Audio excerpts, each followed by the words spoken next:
Vermi compost बनाना तो आसान है, क्या उसे बेचना भी उतना ही आसान है। वर्मी कंपोस्ट जब आप सीखते हैं, जब आप शुरू करते हैं, तो आपके मन में एक सबसे बड़ा सवाल होता है, क्या वर्मी कंपोस्ट का इतना बड़ा मार्केट है, क्या वर्मी कंपोस्ट बिक जाएगा। देखिए, जब आप शुरू करते हैं तो सबसे बड़ा सवाल आपका ये होना चाहिए कि वर्मी कंपोस्ट क्या मैं अच्छे से बना लूँगा, क्योंकि वर्मी कंपोस्ट की मार्केट इतनी अच्छी है कि जब आप अच्छा माल बनाते हैं, जब आप अच्छी तरह से सीख कर वर्मी कंपोस्ट को एज अ प्रोडक्ट जानते हैं कि उसके क्या फ़ायदे हैं, वो क्या असर दिखा सकता है हमारे खेतों में, क्या उसका बेनिफिट है, तो आप इजीली उसे मार्केट कर सकते हैं, इजीली उसे बेच सकते हैं। खैर, मेरा इस वीडियो को बनाने का एक मकसद है, मैं आपको इस वीडियो में स्टेप बाय स्टेप तरीके बताऊंगा कि आपके टारगेट कस्टमर वर्मी कंपोस्ट के कौन कौन हैं और आप कहां उसे बेच सकते हैं, किन तरीकों से उन टारगेटेड कस्टमर्स को बेच सकते हैं। वर्मी कंपोस्ट के आपके मेजरली 5 से 6 ही बल्क कस्टमर्स हैं। ऑर्गेनिक खेती करने वाले लोग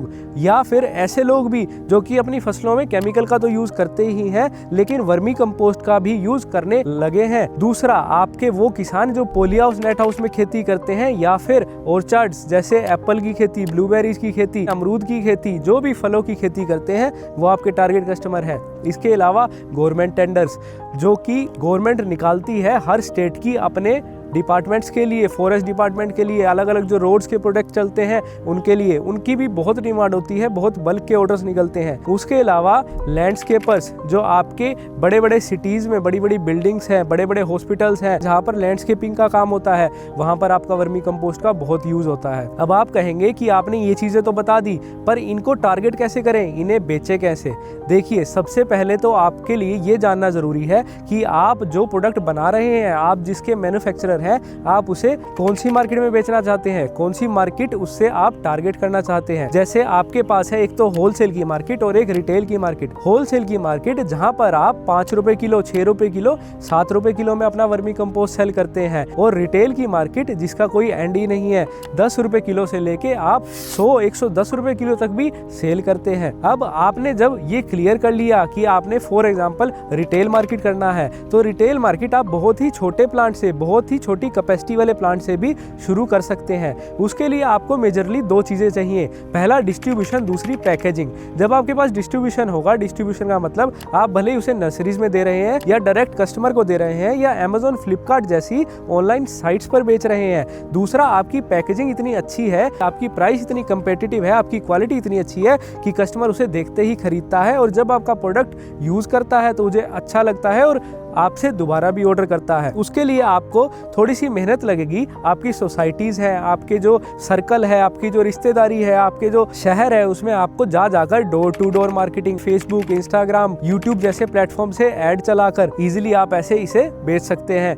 इसका आप प्राइस 30 रुपए किलो से लेके 100 रुपए किलो तक भी ले सकते हैं। डिपेंड करता है कि आपकी पैकेजिंग कैसी है, आप कौन सी मार्केट को टारगेट कर रहे हैं। ये एक रिटेल का मार्केट है, नो डाउट छोटा होगा, इसमें आपका माल थोड़ा बिकेगा, पर आपकी जो प्राइसिंग है वो बहुत हाई जाएगी। फॉर एग्जांपल, आप सोचिए, अगर होलसेल में आप मान लो 10 टन किसी को माल दे रहे हैं, तो आप 6 रुपए या 7 रुपए किलो के अनुसार देंगे। वही माल अगर आप 1 टन भी दे रहे हैं, लेकिन आप दे रहे हैं उसे 30 रुपए किलो के अनुसार, तो ये अंतर होता है रिटेल और होलसेल में। रिटेल की बात हो गई, अब आप करते हैं होलसेल मार्केट की बात, जो कि बहुत बड़ी मार्केट है, इसमें कोई एंड ही नहीं है। इसमें आपको सबसे पहला जो स्टेप उठाना है, वो स्टेप है आपके शहर में जो भी हॉर्टिकल्चर डिपार्टमेंट है, जो भी एग्रीकल्चर डिपार्टमेंट है, वहां पर आपने जाना है, वहां पर लोगों से बातचीत करनी है। वहां पर आपको कुछ ऐसे प्रोग्रेसिव किसान भी मिलेंगे जो अपने खेतों में वर्मी कंपोस्ट का इस्तेमाल करते हैं। वो आपको आगे किसानों के और संपर्क देंगे, वो आपको हेल्प करेंगे। आपने जाके बोलना है कि मैं ऑर्गेनिक खाद बनाता हूँ, वर्मी कंपोस्ट बनाता हूँ, केचुआ खाद बनाता हूँ, मैं उसकी मार्केट डेवलप करना चाहता हूँ, तो आप मुझे कुछ ऐसे किसानों का एक्सेस दे दीजिए,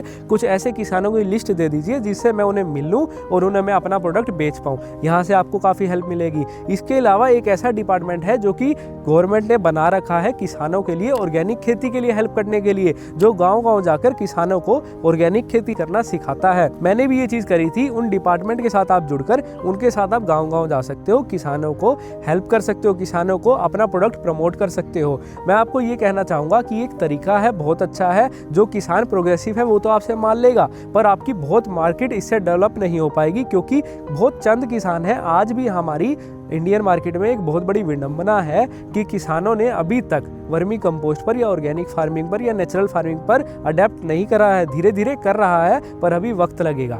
आपके लिए एक चैनल है, आप जरूर इससे कर सकते हो, आपको बहुत नॉलेज मिलेगी। मैं जो आपको ये स्टेप्स बता रहा हूँ ये उस लेवल पर बता रहा हूँ कि अभी आपने जस्ट प्लांट शुरू करा है। स्टेप वाइज जैसे जैसे आपका प्लांट बड़ा होगा वैसे वैसे आपका लेवल भी बढ़ेगा मार्केटिंग का, और किस मार्केट को आपको टैकल करना है उसका। इसके बाद आपके शहरों में जो भी नर्सरीज हैं, प्लांट नर्सरीज, वहां पर जाके विजिट कर सकते हैं। वो भी आपसे बल्क में माल उठाते हैं। लोग कहते हैं भाई नर्सरी वाले तो बल्क में माल उठाते ही नहीं, लेकिन ये सच नहीं है। आप किसी भी छोटे शहर से बिलोंग करते हैं, वहां पर नर्सरी पे जाके सिर्फ इतना पूछना कि आप महीने में कितना माल बेच देते हो। 5 से 10 टन माल तो एक नर्सरी इजीली बेच देती है। आज आपकी प्लांट की कैपेसिटी जब आपने शुरू करा है तो मुश्किल से 30 से 40 टन की होगी, तो आप नर्सरीज में भी इजीली माल दे सकते हैं। नो डाउट वो 2 पैसे कम देंगे, लेकिन आपका कैश पे माल उठाएंगे, कैश पे आपने माल बेचना है, उधारी आपने करनी नहीं। इसके अलावा आप तीसरी जगह जो जा सकते हैं, आपके शहर में, आपके गांव में जो किसान ऑर्चर्ड लगा रखे हैं, जो किसान फल की खेती करता है और जो किसान सब्जी की खेती करता है, भले ही वो 10-12 किसान हो, भले ही वो 5-10 किसान हो, पर आपने उनको विजिट करना है,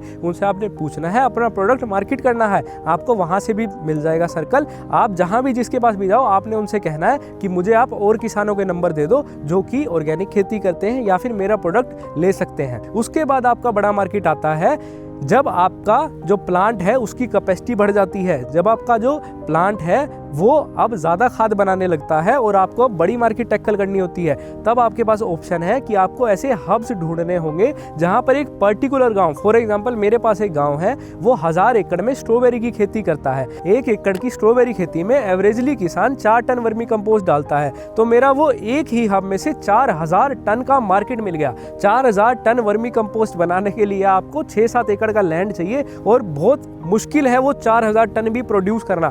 नो डाउट आप उसको टारगेट करेंगे तो ऑलरेडी वो कहीं ना कहीं से वर्मी कंपोस्ट या खाद खरीद रहे होंगे, लेकिन अगर डिमांड है तभी तो कंपटीशन है। डिमांड नहीं होती तो कंपटीशन क्यों होता?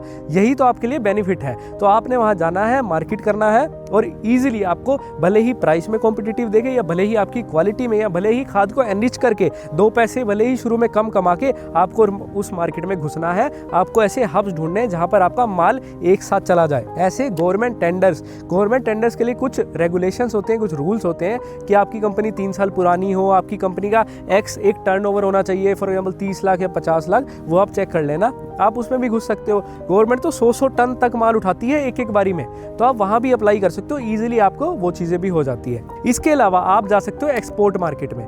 एक्सपोर्ट मार्केट इतना बड़ा है कि आप एक बात हैरान हो जाओगे जान के कि 100-120 रुपए तो इजीली प्रति किलो का मिल जाता है वर्मी कंपोस्ट के लिए। 70 रुपए किलो के अनुसार तो गोबर जा रहा है भारत से दुबई जैसे देशों में।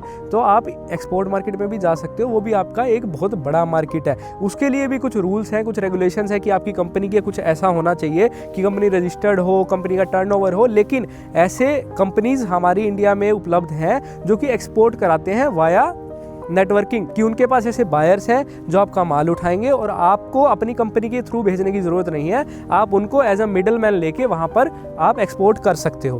तो हर चीज का आपके पास ऑप्शन है। आप जब मार्केट में घुसते हैं तो आप देखते हैं कि शुरू में तो आपका माल नहीं बिक रहा, 6 महीने के लिए 1 साल के लिए आपका माल ही नहीं बिक रहा। आप मार्केटिंग भी कर रहे हो, आप ऑनलाइन भी कर रहे हो, सब चीजें कर रहे हो, पर माल नहीं बिक रहा। लेकिन मैं आपको बताना चाहूंगा कि आप जब कुछ एफर्ट्स ऐसे करते हो, फॉर एग्जाम्पल आपने एक डिस्ट्रीब्यूशन बना लिया, भले ही सोशल मीडिया के थ्रू बनाया, आपकी सोसाइटी के थ्रू बनाया, आपके सर्कल के थ्रू बनाया, या आप ऐसे हब्स में गए जहां पर आप बल्क में माल देते हैं, या फिर आपके पास ऐसे ट्रेडर्स जुड़ गए। बात असल में क्या है कि ये जो मार्केट है वर्मी कंपोस्ट का, ये सीजन का मार्केट है। ये आपका 12 महीने नहीं बिकता। आपका कोई ये आटा या फिर कोई चावल नहीं है कि 12 महीने आपका चलेगा। आपका माल बिकेगा सीजन में। आपका सीजन होगा, फॉर एग्जाम्पल मैं नॉर्थ इंडिया का एग्जाम्पल लूं तो आपका सीजन होगा फरवरी, मार्च, अप्रैल। आपका सीजन होगा सितंबर, अक्टूबर, नवंबर। ये माल सिर्फ सीजन में बिकेगा। जब आपका ऑफ सीजन है तब आप पुश करते रहें तो चीज नहीं होती। एक एग्जांपल देखें, अब जैसे गेहूं का सीजन था तो डीएपी के लिए लाइन लग कर लोग डीएपी ले रहे हैं, जबकि फिर भी नहीं मिल रहा। आप अगले महीने डीएपी बेचना शुरू कर देना, कोई भी किसान नहीं लेगा। कौन लाइन लगाएगा उसके लिए?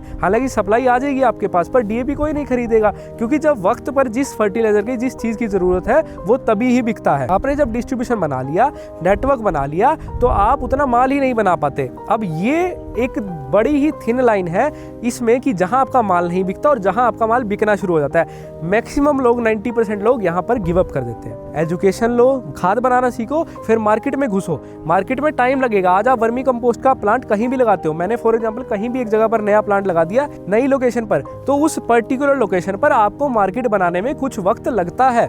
आप as a factory, as a industrialist, as a entrepreneur, as a wholesaler and manufacturer इसको आप लेके चलोगे तो बहुत सही चलोगे। अगर आप सोचोगे मैंने प्लांट लगाया, 1 साल में ही मैं पैसा पूरा कर लूँ, 1 साल में ही मैं प्रॉफिट कमा लूँ देश जहान का, तो वो चीज़ें प्रैक्टिकली पॉसिबल नहीं है। हाँ, कमाने वाले कमा लेते हैं, आप भी कमा सकते हैं, लेकिन उसके लिए वक्त लगता है। हो सकता है किसी को 1 साल लगे, हो सकता है किसी को 2 साल लगे, हो सकता है किसी को 3 साल लगे, पर मार्केट बूम पर है। मैंने एक और वीडियो में भी आपको बताया था, मार्केट इतना ज़्यादा ग्रो कर रहा है, एवरेजली 16 से 17% CAGR के हिसाब से वर्मी कंपोस्ट का ग्लोबल मार्केट ग्रो कर रहा है। 40,000 करोड़ ऑर्गेनिक फर्टिलाइजर की मार्केट है हमारे इंडिया की ही। तो आप इजीली कर सकते हैं, मार्केट खुला है, स्काई ओपन है आपके लिए। तरीके मैंने आपको बता ही दिए। फिर भी आपको कोई हेल्प चाहिए हो, जैसे हम लोग जो प्लांट लगवाते हैं लोगों का, हम लोग जो यूनिट्स लगवाते हैं, तो हम उन्हें गाइड करते हैं। हमारा काम सिर्फ यूनिट लगवाना या केचुआ देना या आपको एक बार एजुकेट करके छोड़ देना नहीं है। हम जब आपकी यूनिट लगवाएंगे, आपको हम गाइड करेंगे टिल एंड, प्लांट लगने से लेके, प्रोसेसिंग से लेके, माल बनाने से लेके और उसे बेचना कैसे है, किन किन तरीकों से,